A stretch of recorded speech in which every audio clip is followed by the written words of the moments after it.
You don't need to swivel around.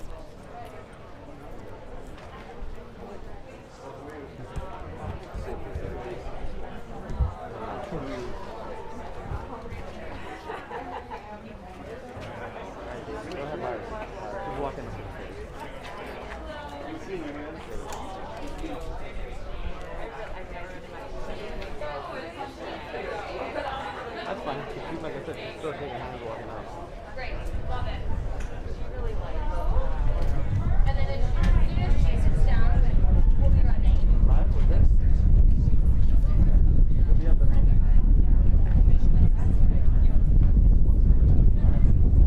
if anything happens, thank you.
Good morning.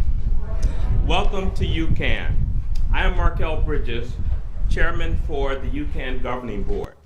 On behalf of my fellow governing board members, a few of them are here, may raise your hands, and the entire UCAN staff who is also here, please raise your hands. We welcome you, Mayor Lori Lightfoot, and as I may remember, yesterday was your birthday, so a happy belated birthday.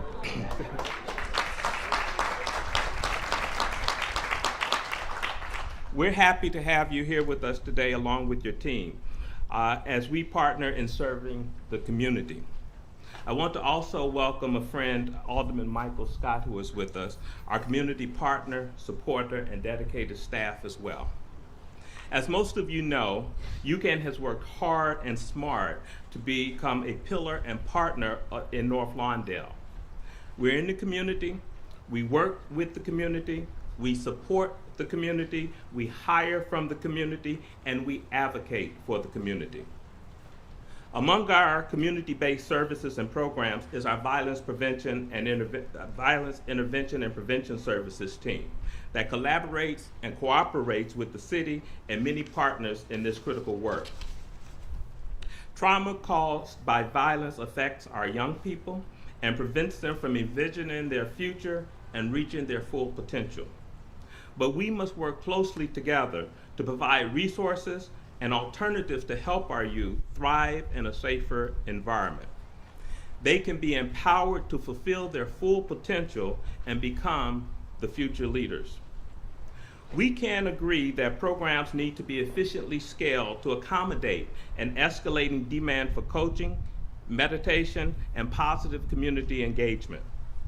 As I close, I want to invite you back to our campus next month on September 21st as we proudly present the dedication and reception for the Pietra Place Healing Garden. This is the garden that's directly behind me, so you might even want to take a walk through it today. We invite you to come back and join that dedication. For more information, please visit UCAN's website, ucanchicago.org. Once again, welcome to UCAN and the North Lawndale community.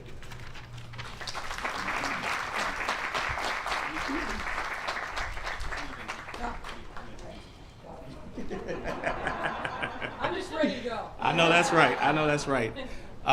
Good afternoon, everybody. I am Alderman Michael Scott Jr., Alderman here in the 24th Ward, and I want to welcome you all here to the 24th Ward and to this beautiful UCAN campus. Markel, I want to thank you for not only hosting us here, but being a great partner to us here in North Lawndale, and to you and all of your staff for all the hard work that you do here in our communities and across the city of Chicago. We often talk about, or the mayor often talks about, how violence is the singular problem that we have to solve here in the city of Chicago. Not unlike COVID, where this administration, took leaps and bounds and made sure that this city was safe during the pandemic and is opening safely now, and now going back into making sure that this variant that we have at COVID is not taking us under. Similar to that is how the city wants to approach violence in our communities, taking a whole of government approach, which I think is very smart. And this mayor, unlike any other mayor, and I'll say this to any other mayor who wants to talk about it, has been dedicated to making sure communities like North Lawndale have the resources that they need to succeed. And that is why I like to call her my friend, and I like to call her the greatest mayor in the city of Chicago, my friend Lori Lightfoot.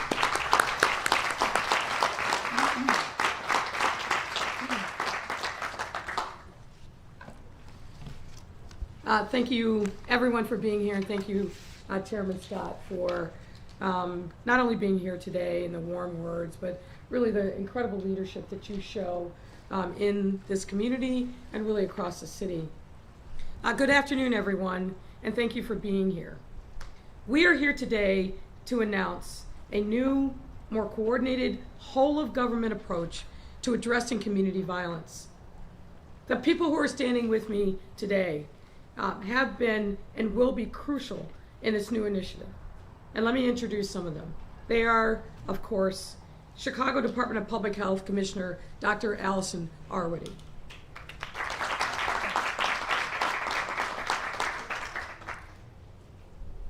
Assistant Deputy Mayor for Public Safety and Director of Violence Reduction, Norm Kerr.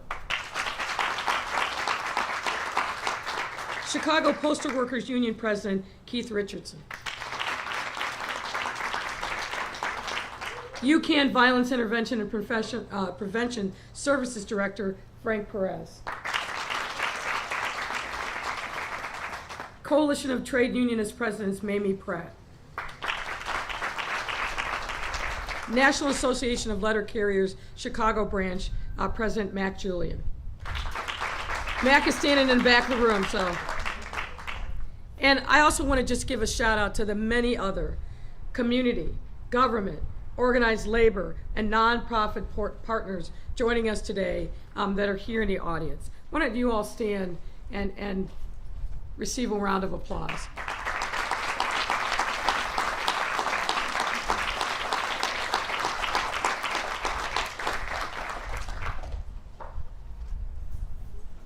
This pandemic has forced us to come to terms with ways in which our city simply wasn't working for everyone. And in thinking about the lessons learned of the last 16 months, we have brought the same kind of focus to the issue of community violence. For the city, this means borrowing pages from our COVID response that makes sense in the context of our ongoing fight against a different kind of pandemic, and that concerns community violence. And what did we learn from COVID-19 that has resonance here? We learned that systemic inequities are at the root of many of the problems that we are facing. And we learned that we had to come up with comprehensive and coordinated solutions to the issues facing our communities. But instead, like with COVID, instead of backing down from the challenges, we tackled COVID head on. And we did that in collaboration and in partnership with community leaders. We went into communities through efforts like the Racial Equity Rapid Response Team, and with a humble heart and a listening ear. We joined tables that had already been set for years. And as we listened, learned, and we decided together where resources needed to be brought. In other instances, we use our power of convening to bring together talented workers and innovators to dissect problems and forge new solutions. But regardless of our point of entry, We build an infrastructure that help educate, activate, and bring health solutions to the most vulnerable people at the time of greatest need. We want to apply those same lessons learned and lean into the infrastructure that we built to address the #1 issue plaguing our city right now, and that's community violence. And with today's announcement, we will do just that.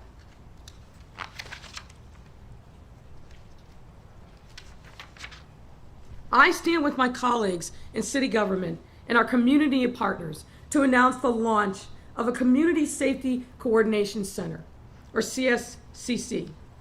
And here's what this new coordination center will mean in our fight against community violence.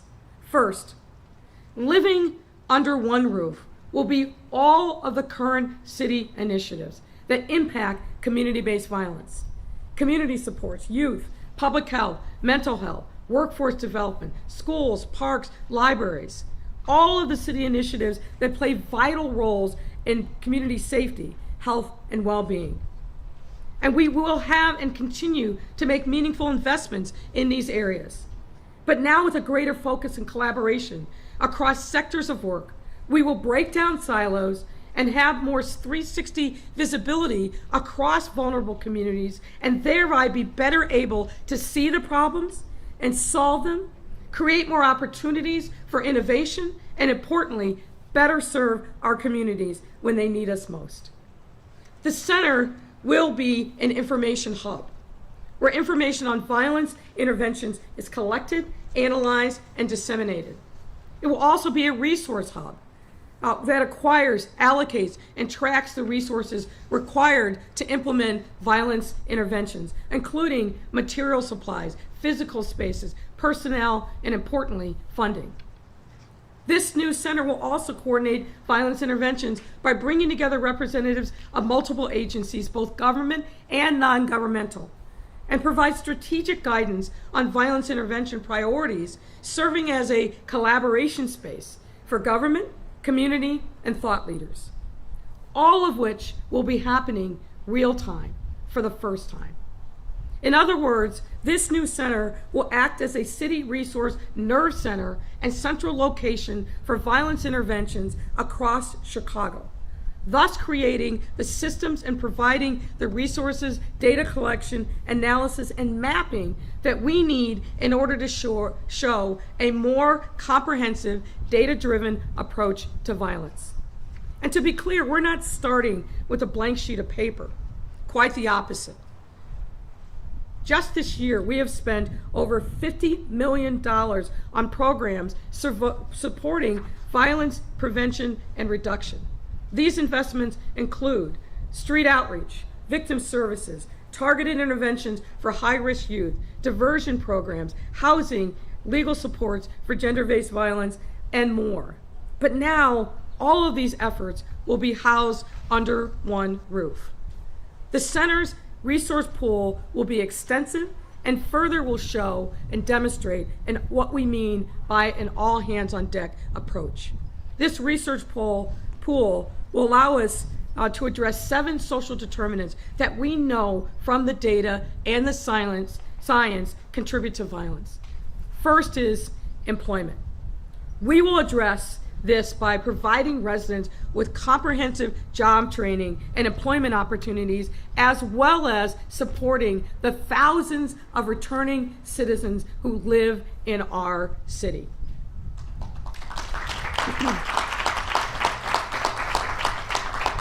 Second is community revitalization, which we will address by continuing our work on rehabilitating and beautifying our neighborhoods through the power of infrastructure and helping residents find affordable, stable, high-quality housing.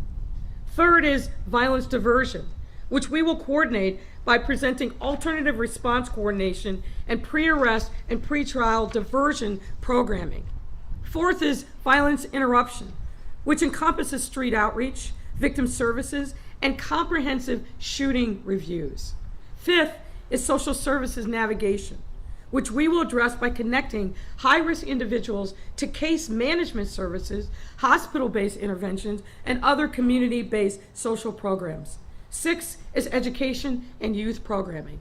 And I could talk all day about this, but let me just say, we will address making our youth safer, feeling a sense of connection to their communities, knowing that the world is truly open to them and that their destiny is not preordained. Supporting our young people.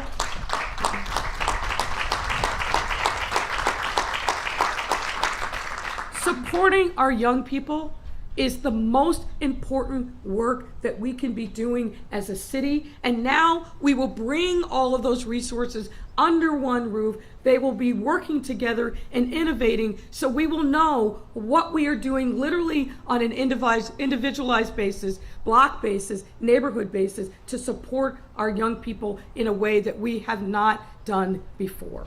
This is critically important.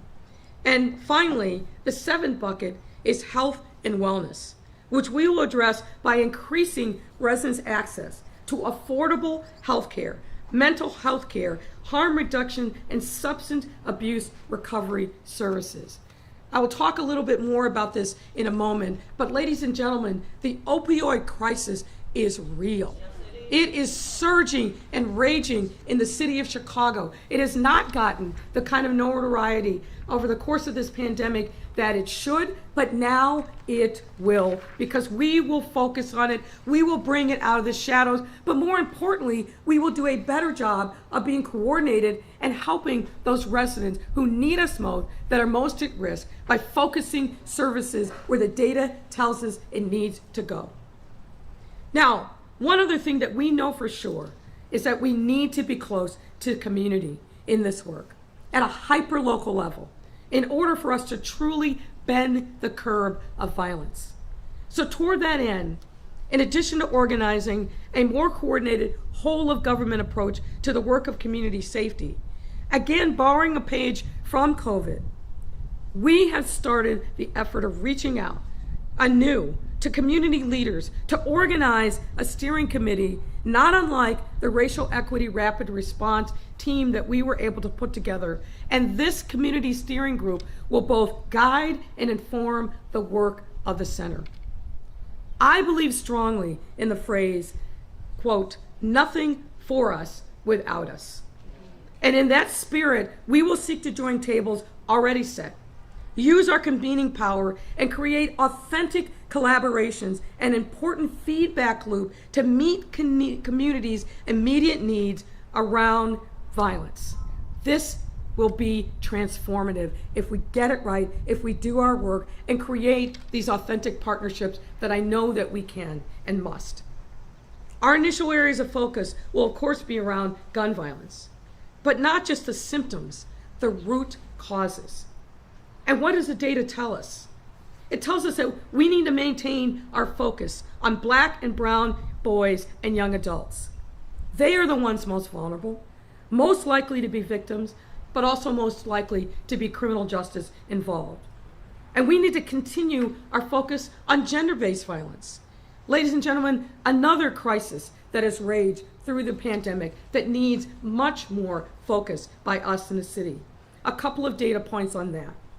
Right now, our city is seeing over an 80% increase in fatal and non-fatal shootings related to domestic violence. And Black women and girls continue to experience gender-based violence at disproportionate levels. So we need to be very focused on the terrible surge in gender-based violence that is overcoming too many of our families and too many of our neighborhoods. And we know also from the data that when children grow up in a home where there is violence, they are more likely to be victimized, but also themselves to become violent. So we've got to attack this problem at the source and make sure that we don't sweep this under the rug. We've got to tackle gender-based violence head on, and we will do just that. We also need to be more focused, as I said, on the continued explosion of opioid addictions and overdoses that surged during COVID. And of course, we can never lose sight of the trauma that plagues way too many of our communities. And we must do all of this work in partnership, as I said, with a humble heart, a listening ear and our hand extended to work together with the people who are already doing the Lord's work on all of these issues and more that will be so critical for our work to try to bend the curve of the violence, not just on a short-term basis, but once and for all. I read a story recently. It was about Mexico City and Mexico and some of the violence that's happening there. And there was a woman quoted in the article whose words just struck me to my core. And she said, you know what? Governments come and go, mayors come and go, but violence lasts forever. I bet that woman's words resonate with so many people in our city. And ladies and gentlemen, I am determined that will not be the lesson in the story of the city of Chicago. We have to be all in on this. As I've been saying,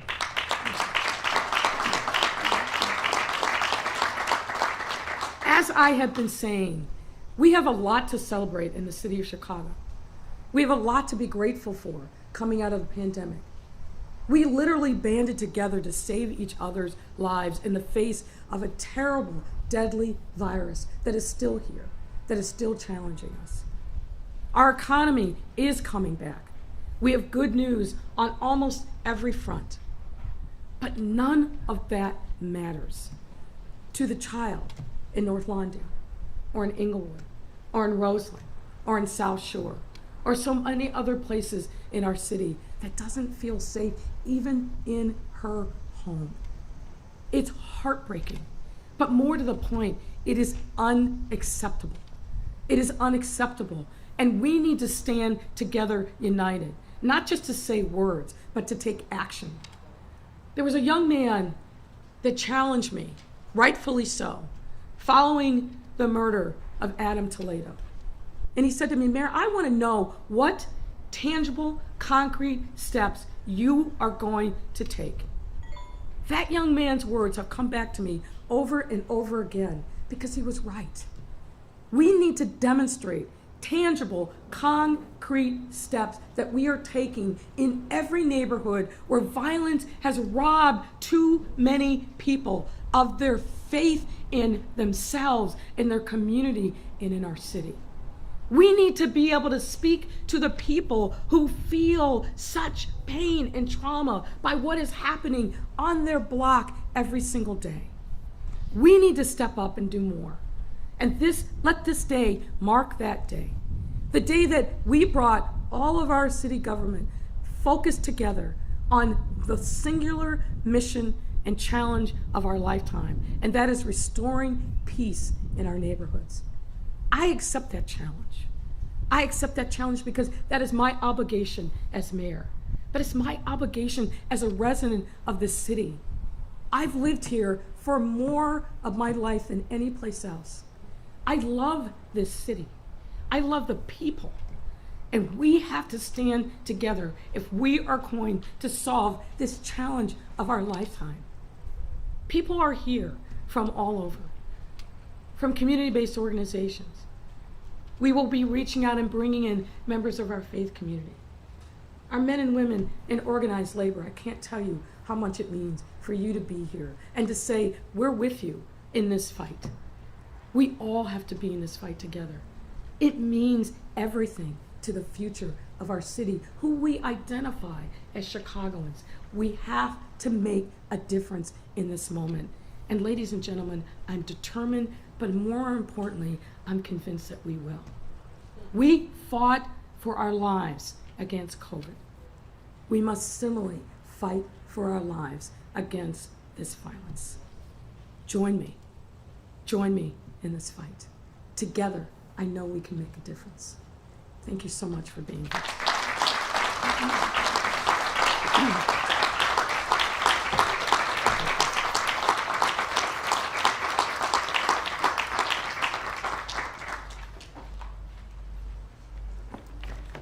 Good afternoon.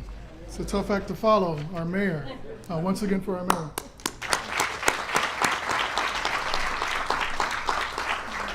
So my name is Norman Kerr. I'm with the Office of Violence Reduction in the City of Chicago's office. And this is a great day. It's a beautiful day. We're on a beautiful campus, UCAN's beautiful campus. Look at this. A residential facility that houses young people, administrative office in the North Lawndale community on the west side. So I want to give a special thank you to you all for hosting this event. Also a special thank you to Alderman Scott for your leadership in the community. And I also want to thank Mayor Lightfoot for her vision and her leadership. And it is indeed an honor to work on her team. As part of the Community Safety Coordination Center approach, the city will utilize best practices from the COVID-19 pandemic to implement a whole of government, community-driven approach to violence prevention and reduction. That approach to addressing COVID was led by Dr. Arwady, which you'll hear from in a second, and also Tamara Mahal, who's working on addressing violence as well. So we appreciate them.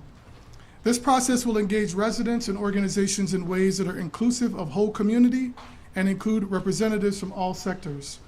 Provide transparent data sources and analysis on violent crime and the root causes of violence.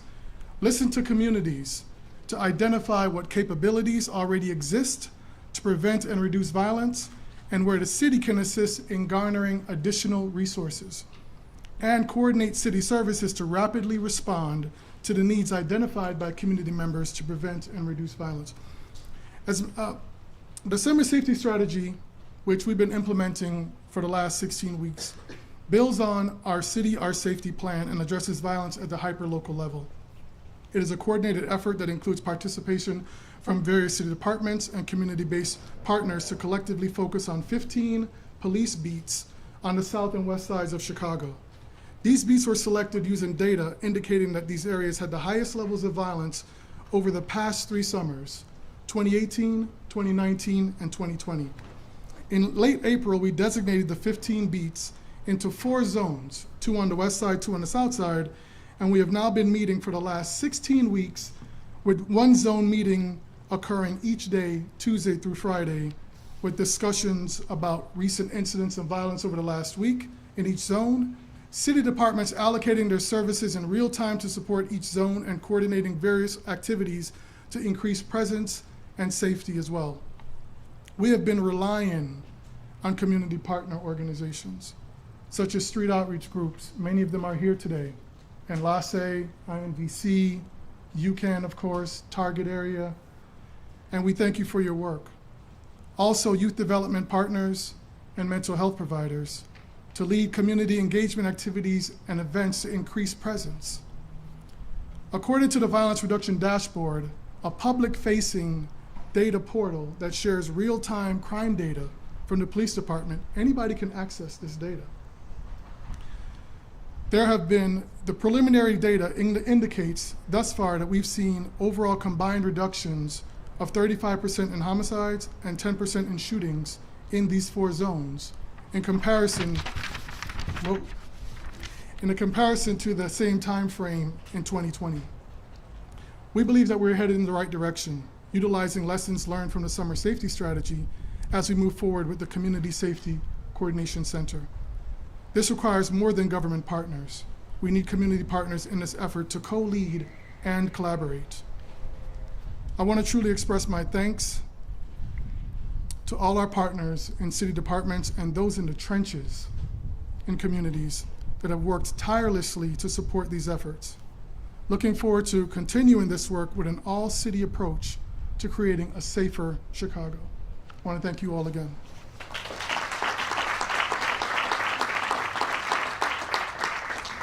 Thank you all so much for being here. Allison Arwady, Commissioner at the Chicago Department of Public Health. I'll be brief.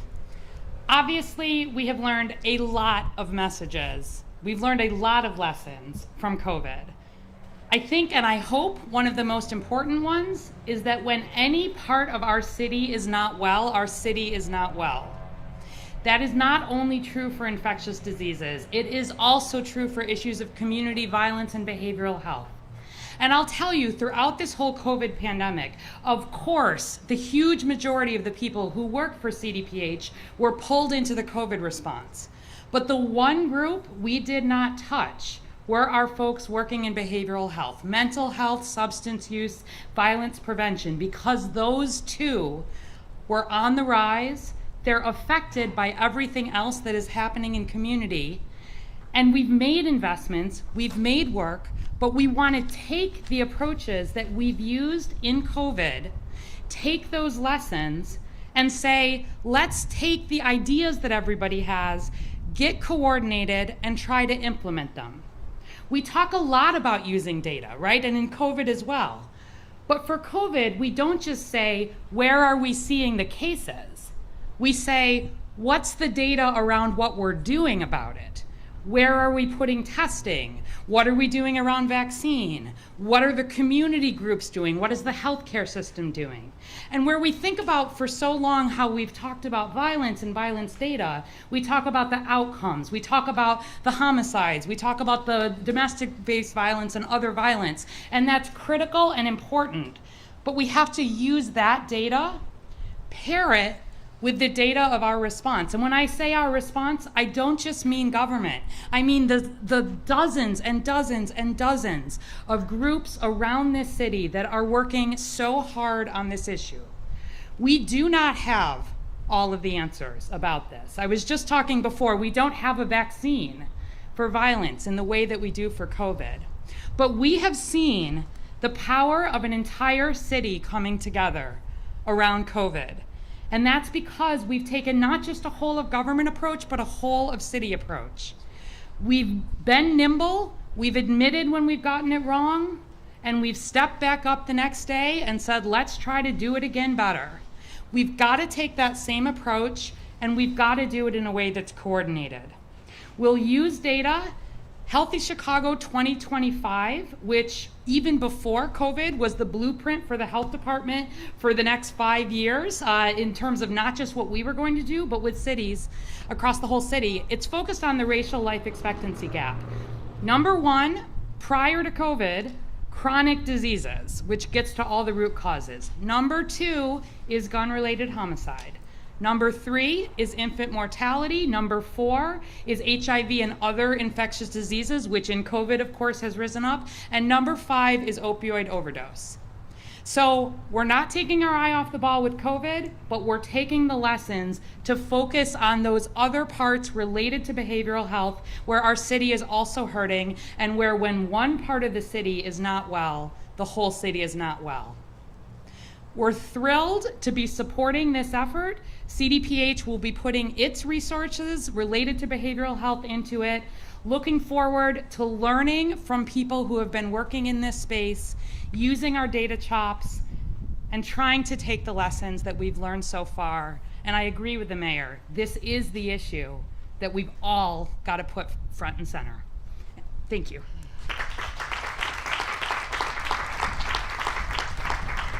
Good morning. Keith Richardson, I'm the president of the American Postal Workers Union, Chicago Local 1. Today is a sad day, and if I can take a moment, I just want to announce this morning we lost a great man. The national president of the AFL-CIO, Richard Trumpka, he passed away this morning. And on behalf of the Chicago Federation of Labor, my union, the American Postal Worker Union, and all of our union folks here in Chicago, we just want to reach out to Brother Trumpka's family, give our heartfelt condolences, and we know that heaven has gained a true champion this morning. Again, like I said, I'm Keith Richardson, the president of the American Postal Workers Union, Chicago Local 1. I'm also the chair of the Chicago Federation of Labor Civil Rights and Human Relations Committee. Thank you, Mayor Lightfoot, for inviting me today. The centralized coordination of resources is a crucial step in getting our most at-risk residents meaningful employment opportunities that can steer them away from a life of violence. I want to commend Mayor Lightfoot for starting up the Violence Intervention Coordination Center to act as a bay of operations toward ensuring our work to empower Chicagoans is collaborative and community-driven. The diversity of the labor movement in Chicago is representative of the diversity of the people of Chicago. 500,000 working women and men, Black, white, Hispanic, and Asian, are all union members. Labor leaders of color, like myself, and their members live and work across our city. After a day's work, they return to their families, to neighborhoods on the south side, west side, east, and north. They are active in their community, block clubs, neighborhoods, and churches. Many labor leaders and members have felt the pain of crime and violence that happens in our city. For many, the shootings and murders have struck close to home. My family is no exception. In the summer of 1999, my older brother Federo, he was kidnapped and stuffed in the trunk of his car. He was brutally murdered by violence that started here in this city. My mother was heartbroken, and she had to lay her oldest son to rest. Until the day she died, she was grief-stricken. Her own quality of life was diminished by the heinous act. She was never the same. His children were left without a father, and his grandchildren will never know their granddad. It was tragic then, and even more tragic now that similar instances continue to happen. Kids are gunned down, people can't drive down the street to make it home. It's crazy, it's senseless, and it has to and needs to stop. In the labor movement, when one worker is injured, we are all injured. In that spirit of solidarity that drives the labor movement to lift up workers and fight for dignity, respect, and value. We need to have that same solidarity here in our city to bring peace. When a person is a victim of violence, it affects us all. Take a cue from the labor movement. We are all connected. When my brother, your brother, my sister, or yours on the south side is hurting from the violence, it touches me. I know it touches you. We have to come together to send a message that is not okay. No snitching is not okay. If you see something, you need to say something. In that spirit of solidarity, the same spirit that lifts up all working families, we call for peace in our city, to end the violence, to end the pain that our sisters and brothers are feeling. Thank you, and solidarity.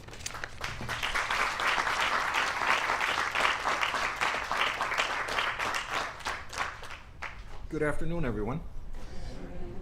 About over 152 years ago, UCAN started. We originally started out as an orphanage, which today is known as a residential facility. From there, we expanded into trauma-informed care, clinical services, case management, all kind of other services, alternative schools, whatever you find in the case management service world, we do. For the last 8 or so years, under the former leadership of Mr. Norman Kerr, we expanded into violence intervention prevention services. During those 8 years, we have had the opportunity to hire a bunch of people from the community as outreach workers and violence interrupters, whose job it is to be in the front lines, be in the trenches, as some language has been used, to try to prevent violence in the first place or try to prevent retaliation afterwards. That is not a 9-to-5 job. Right now, my people are working some 7 days a week into the wee morning hours, and they're on call 24 hours a day when there's a shooting that occurs. I would say thank you to our Commander Calderon and First Deputy. Give them a hand because they're at the forefront of helping us with this stuff. All right? We have a problem. You know, we've talked about COVID, but we have an epidemic as well of violence in this city. You know, our saying here at UCAN is that youth who have experienced trauma in their lives, they're our future leaders. Whether you like it or not, they're our future leaders, and we better do something about this. And under the leadership of this mayor, we are doing something. Her predecessor did not invest like she's investing. The predecessor to that predecessor didn't invest like she's investing. By the way, you've been talking about, you're thinking about leaving, that you're not gonna run again. You better stop thinking like that. All right? This did not happen.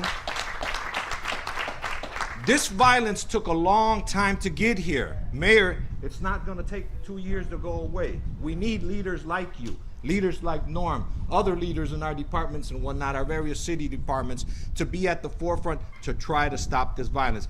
Because if we don't stop this, my God, you're seeing these mass shootings. You know, we had a couple of weeks ago, 5 people being shot at a time. The commanders in the police department will tell you, weapons of destruction, of military type weapons are in our communities. We've got to do something about that. But, let me make this perfectly clear. We can't lock away people in mass numbers. We've got to get to them before they get infected with this violence. Someone was talking about our young ages, right? It's estimated by the time you're 4 or 5 years old, you know, you learn, you see what's around you, you do what others do, right? If you grow up in a household where dad beats up mom, well, guess what you're gonna do, right? If you grow up in that type of environment, you're more than likely to follow in those footsteps. We've got to change that paradigm. We've got to do a paradigm shift. UCAN is here to try to help that. With that creation of the Safety Coordination Center that you've done, that is a fantastic idea. I applaud that. We need that. Again, this mayor has invested, the amount of money you've invested so far, and we hope to continue that investment, has never been achieved in the city of Chicago. And I've been here all my life. Grew up in the Humboldt Park community and worked in various other communities in the city of Chicago. With that being said, I thank you for coming here today. And hey, we're partners in this. We all have to be partners. The other non-for-profits, the political sector, law enforcement, the private sector, the religious sector. We all got to work together if we're going to get a handle on this violence. Thank you. Thank you for your time.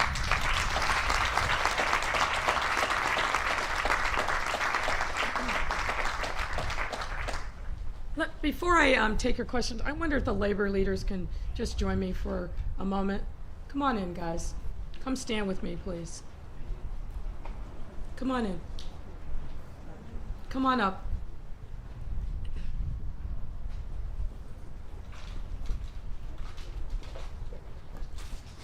So some might be saying, wait, we're talking about community safety. Why are the labor leaders here? Well, I think that Keith really said it right. These folks live in communities. The men and women that they represent live in our communities. They feel it just as deeply as anyone else. They have lost members to violence. And we have to have our arms outstretched to the community of the willing to get the work done that needs to get done. We need this kind of solidarity. And I am grateful and appreciative. They've been talking to me now for weeks about, Mayor, what can we do? How can we step up? How can we as black men really show the leadership to other young black and brown men about what it means to be a man? What truly is power?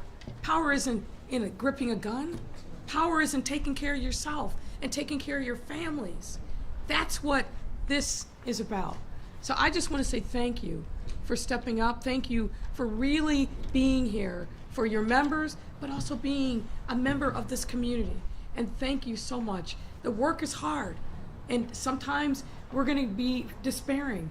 But if we are united together, as I know we will be, and follow the leadership and example of organized labor and the solidarity of feeling that what happens to one happens to all, we are going to move forward in a way that we've never seen before in the city. So thank you all so very much for joining us. Thank you. Much appreciated. Absolutely.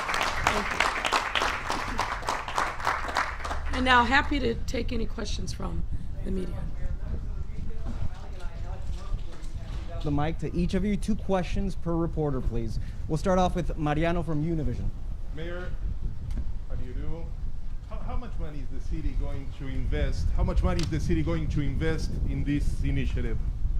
Well, we've already invested over $50 million, and it's my expectation that we will get the support of the City Council to make even more investments based on that. Now, how much and where is really going to depend on the feedback that we get from the community, what the data tells us, but we have to be in this for the long term. This can't be episodic. I mean, one of the things that I know from talking to so many community-based organizations, if we're only funding for a year, or even if we're funding for 2 years, they can't plan, they can't hire, they can't execute.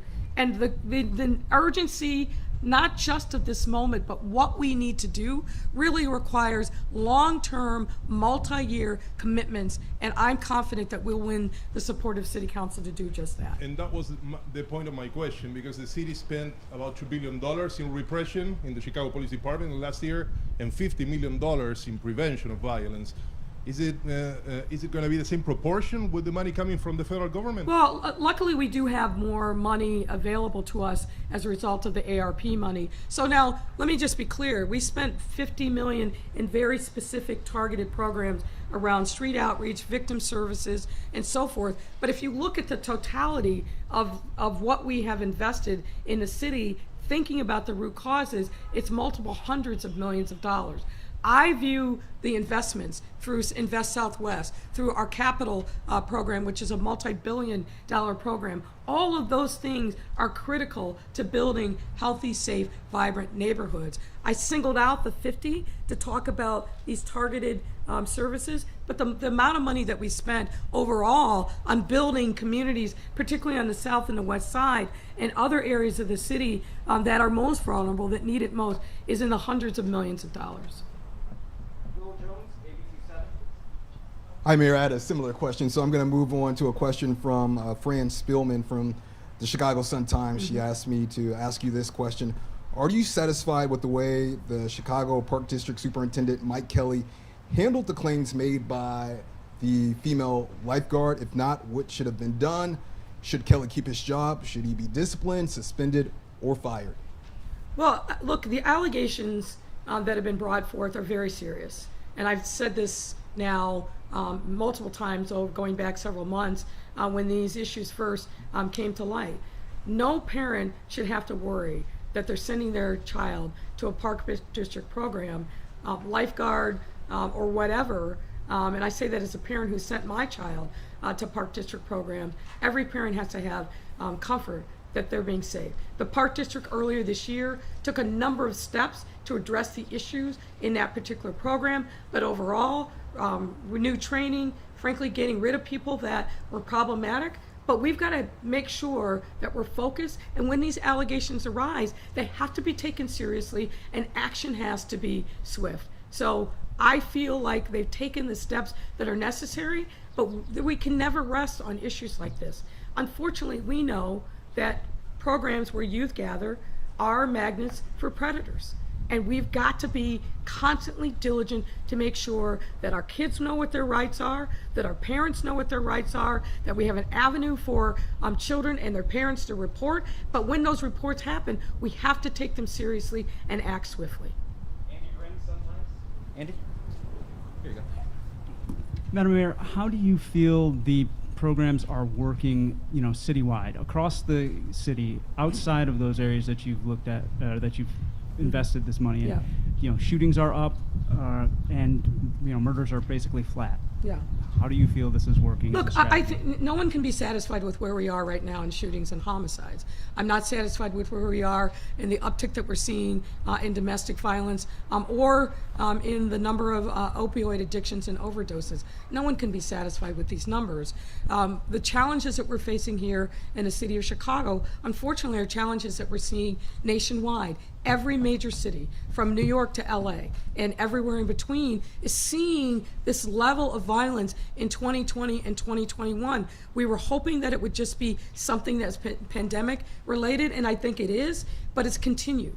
And unlike other cities that are continuing to see a climb, we have started to see a downward trend, really starting in April, May, June. July was a little flat, but I've told the police department at our weekly meeting this week, August is make or break. We've got to double down more, but we know that the problems that we are seeing are not going to be solved entirely by law enforcement. They're just not.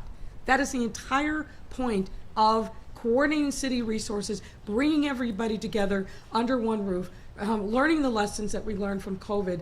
When we use a whole of government approach, truly, by bringing people together, shoulder to shoulder, so people in DFSS know what the people in public health are doing, the people in parks, the people in schools, under one roof, We have been able to move mountains. We proved that in COVID, and we will do this again with community violence. I'm confident of that.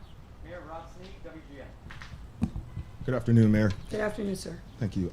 So the Winters family is filing a lawsuit against the city. I don't know if you saw the report yesterday from saying that their civil rights were violated through the Chicago Police Department.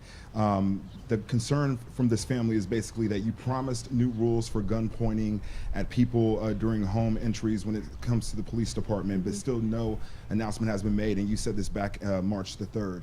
How is that coming along, and when do you think that you will make this new announcement concerning that? Well, I'm not as familiar with that case, and obviously because there's litigation threatened, I won't talk much about it. My understanding is that that was an incident that occurred back in 2019. The rules have been changed.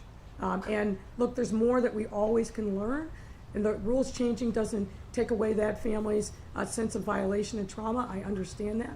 But the rules have been changed, and we will continue to look for other ways to make sure that when police are taking action, they do it in a way that is constitutional and obviously respectful of individuals' rights.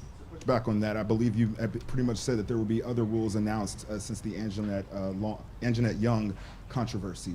Yeah, and that hasn't come out yet. And no, that's not true, sir. There have been. We have completely revamped, for example, our search warrant policy that specifically addresses how to go into a house, what to do, and particularly safeguards around children. So that was announced, I believe, back in June or earlier.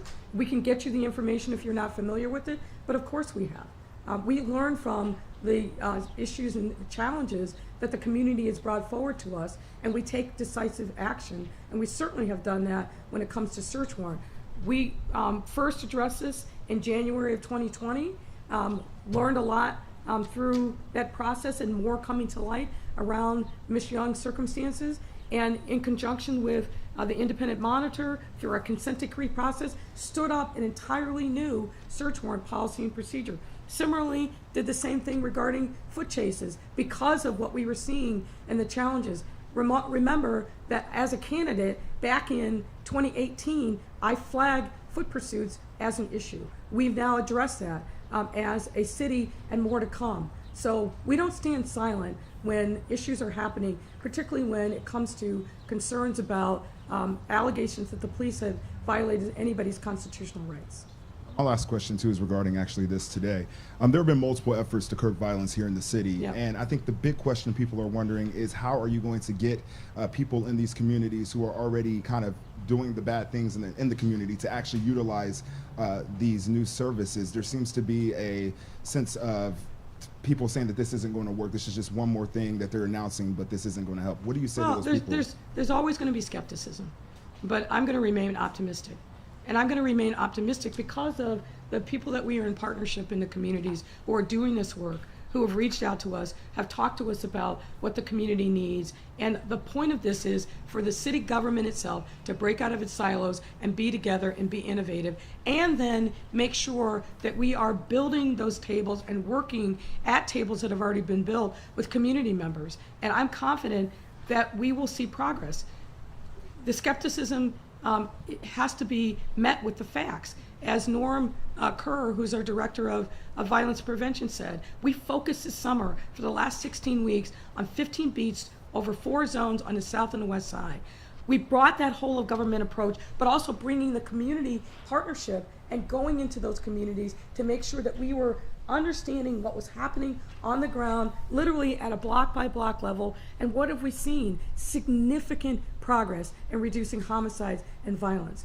We are going to scale that up to other communities that are vulnerable to gun violence, to gender-based violence, to shootings, and use the lessons learned from the course of this summer on a year-round basis with the city focused in an operations center so we can be more responsive and more nimble to communities. So, you know, as the saying goes, the proof is in the pudding. People will be skeptical until we see a much more substantial reduction. But we know in those little pilot areas that we have piloted over the course of the summer, we've made meaningful progress. And so I feel very optimistic that we can scale that up, go to other communities, and bring the same kind of focus and resources. Mayor, Dan, WB, Good afternoon. Good afternoon.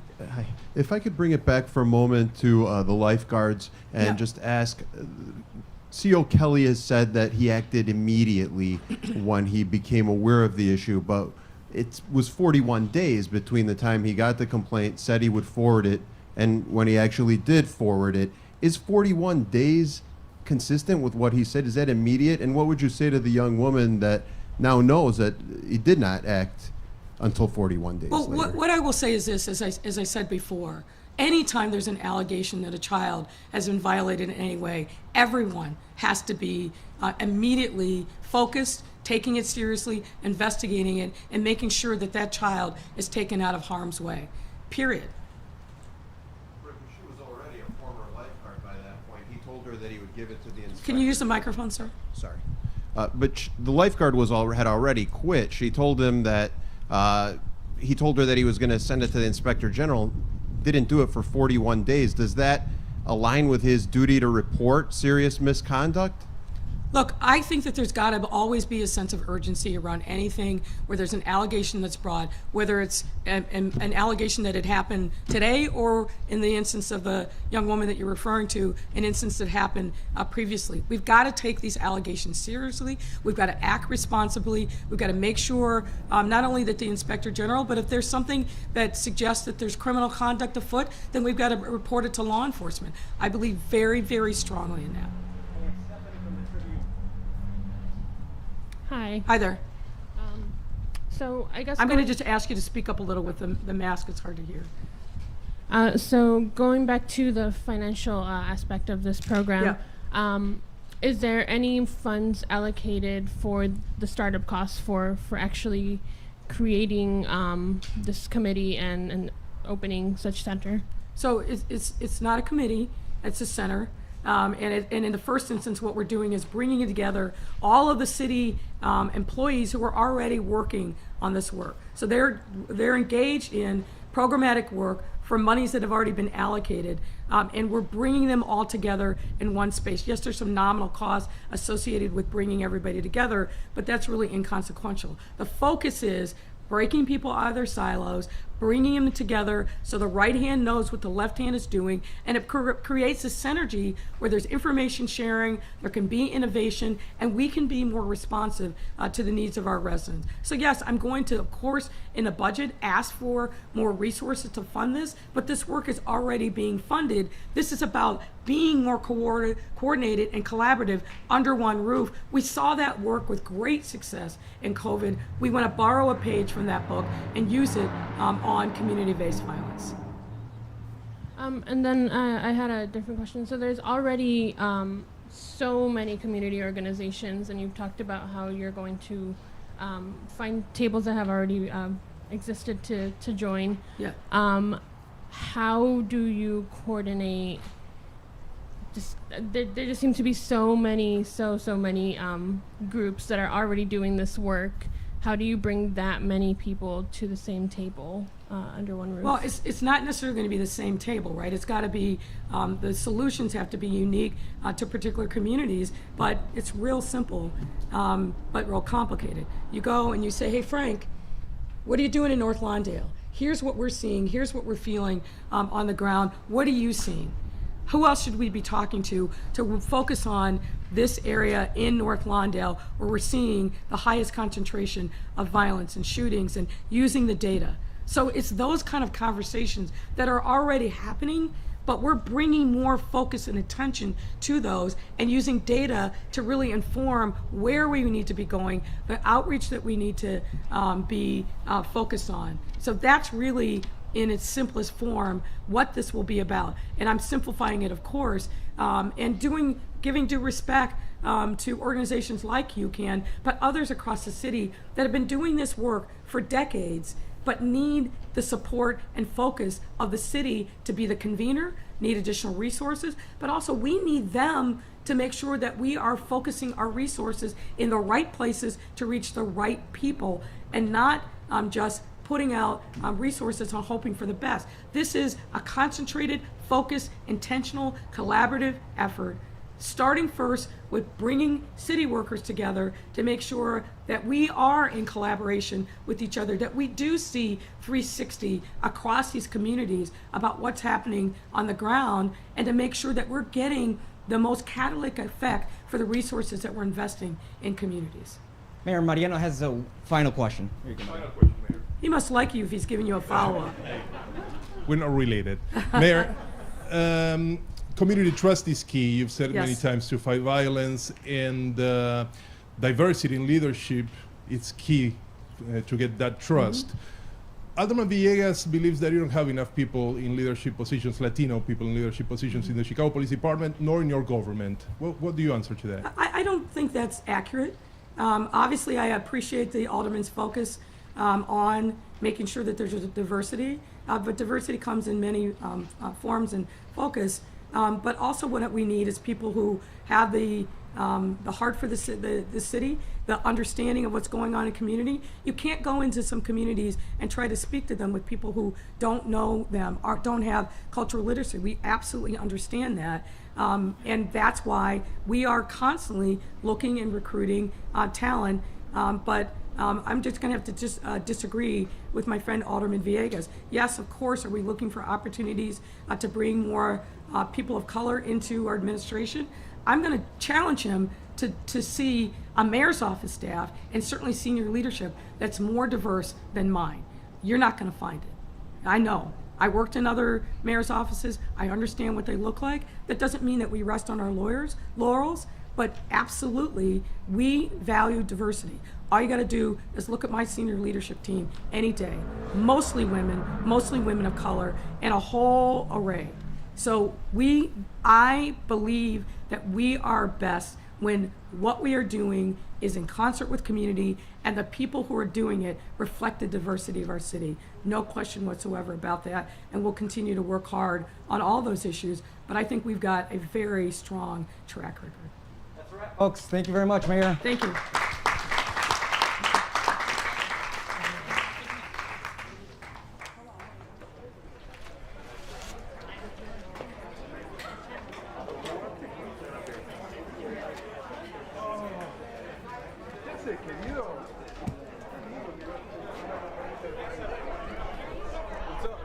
How you doing?